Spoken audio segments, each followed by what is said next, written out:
Here it is, the episode everyone has been waiting for. There's a lot to go through with this episode, and I definitely have some thoughts.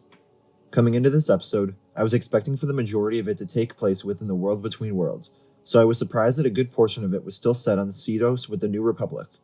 It was a bit of a longer episode, but I still think more time should have been spent in the Force realm, but I'll dive more into that later. The episode opens up with Hera looking for any clue as to where Ahsoka and Sabine disappeared to, and there's a very somber moment with Huyang holding Sabine's helmet that would have been so much more emotional if we didn't know the fate of both characters already. Initially, I was really against cutting back to Hera because there wasn't much for them to learn, and I would have much rather cut up with Sabine or Ahsoka instead. But that side of the story did have some moments, like hints at and eventual confirmation that Jason is Force sensitive like his father. He's able to tap into the Force and hear what's taking place in the world between worlds, and this episode did a lot to set up his character for a bigger role in future stories. We don't know what happens to the character down the line, but both Luke's Academy and Rey's new Jedi Order are both potential places where we could see him train to use the Force. Going into the world between worlds, I know so many fans are going to be ecstatic about what we saw here, but there was something about it that just fell flat for me. Sometimes it was just getting used to the different versions of these characters, but there was also something about the overall purpose of this moment that never seemed to be necessary. By the time Ahsoka came back to life in the real world, it all just felt like a bunch of fan service that never really did anything for the character. We get a small moment where Ahsoka seems concerned about the darkness in Anakin being passed down to her, but other than that there wasn't any character insight or development done, or any larger reason for including these scenes. Maybe I was missing something, but Ahsoka finishes the episode in her Ahsoka the White costume, but there wasn't any change in her character to justify the symbolic change from gray to the white.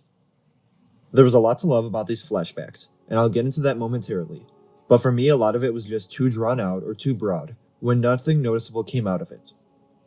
Going more into this part of the episode, the voices sounded a bit off to me at first, simply because it was unusual to hear the two characters talking, but Hayden voicing Anakin and Rosario voicing Ahsoka. It's just something that we're not used to as fans. When Anakin said that he had a lesson to teach Ahsoka, I instantly assumed that it was going to be how to become a Force ghost and become one with the Force. We never really got any explanation on if Ahsoka died or not, or even an explanation on what this weird realm is for viewers that weren't familiar with it. But it seemed like a logical direction to take the character, while also explaining how Anakin was able to become a Force ghost so quickly at the end of Return of the Jedi. They're simply approached by a Jedi outside of time and space, and taught so that when they do finally pass on, they're able to become one with the Force. But instead it's taken in another direction, and all we know is that it was teaching Ahsoka to live, not die.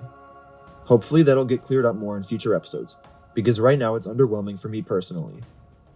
We get to witness a lightsaber duel between Anakin and Ahsoka, and it was so heartwarming to see them both on screen together using familiar moves from Revenge of the Sith or the Clone Wars.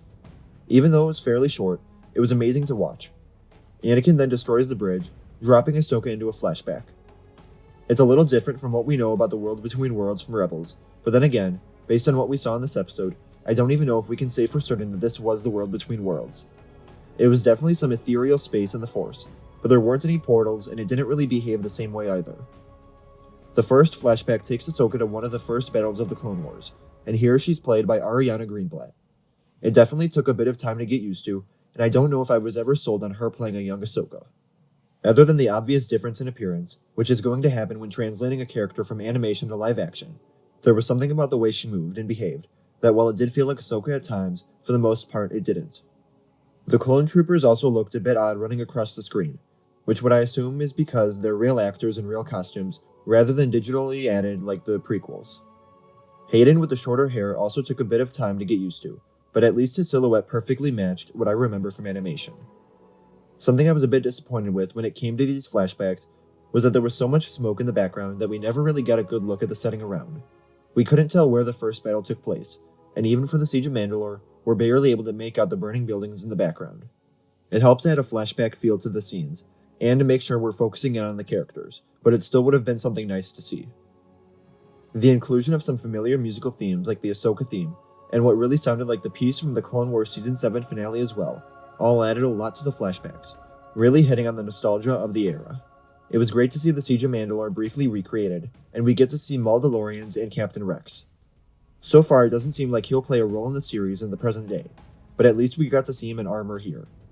And maybe it was me, but Ahsoka looked way too young for this moment in her life. Eventually it gets to the point where Ahsoka is fighting Anakin wielding his red-bladed lightsaber, and I loved how it would once in a while show his dark side during the flashbacks, and at the end it combined his voice slightly as they re-emerge on the pathway. The duel was fun to watch, but like I said earlier, I don't see the storytelling purpose of it yet. Going back to Seatos, Ahsoka is pulled from the water and now sports the white costume to end the episode.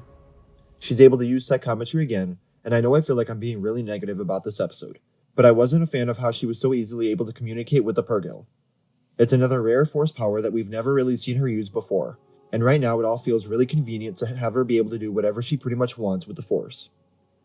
I did really appreciate how Sabine's helmet was left sitting on the rock as a constant reminder of the character's absence, because I guarantee it would have otherwise fallen out of mind and lessened the tension and stakes of the episode. The episode ends with Ahsoka and Huyang traveling with the Purrgil to who knows where, leaving behind Hera to deal with the consequences of her actions. I don't know how much time we'll spend with the New Republic for the rest of the series, but I do want to see what happens with Hera. Although the disciplinary action against her isn't out of line, the fact that she could lose her title as general could have a lot of consequences down the line, for both Hera and the New Republic. What did you think of this Ahsoka episode? Let me know in the comments below. Remember to like the video and subscribe for coverage of Ahsoka as a new episode premieres every week, and remember to follow me on Instagram, Twitter, and TikTok. Thank you all for watching, and remember, the Force will be with you, always.